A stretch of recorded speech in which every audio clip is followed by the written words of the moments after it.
আপনার অব্যক্ত কথা ফুটে উঠুক আমার কণ্ঠে। নিলয় আচার্যের কলমে লেখা জীবনের কথাগুলো শুনুন বন্ধুরা।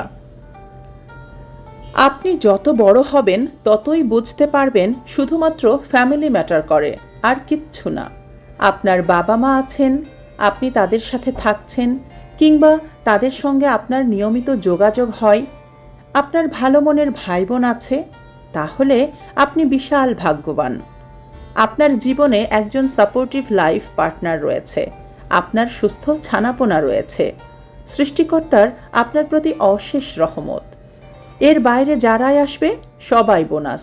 বিশ্বাস করুন, তারা থাকলে ভালো, না থাকলে মন খারাপ করবার কিচ্ছু নেই।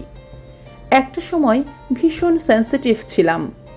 অমুকের জন্মদিনে অ্যালার্ম দিয়ে ঠিক রাত 12টায় তাকে আমি উইশ করেছি, অথচ সে আমার জন্মদিনের কথা মনেও রাখল না, একটা উইশ পর্যন্ত করল না। ভীষণ কষ্টে জন্মদিনটা মাটি হয়ে যেত। তমুখের পরীক্ষার আগে তাকে আমি কল দিয়ে নানা রকম পজিটিভ কথা বলে সাহস জোগাতাম, আর আমার জীবনে কি হচ্ছে সে খোঁজই রাখল না। টানা আমি কল দিয়ে খোঁজখবর রাখলেই কথা বলা হয়, আর নয়তো উল্টো দিক থেকে কখনো ভুলেও কল আসে না।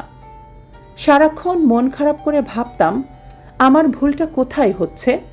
অজস্রবার মন খারাপ করার পর বুঝতে পারলাম আসলে পরিবারের বাইরে সবাই বোনাস। প্রত্যেকটা মানুষ আসলে আমাদের জীবনে বোনাস।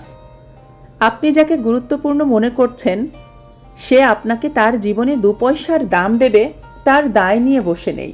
তাই তারা থাকলে ভালো, না থাকলে আসলেই মন খারাপ করার কিচ্ছু নেই। আপনার একটি সুন্দর সুস্থ পরিবার আছে, তার মানেই আপনি ভাগ্যবান। এর বেশি আর কিছুই লাগে না।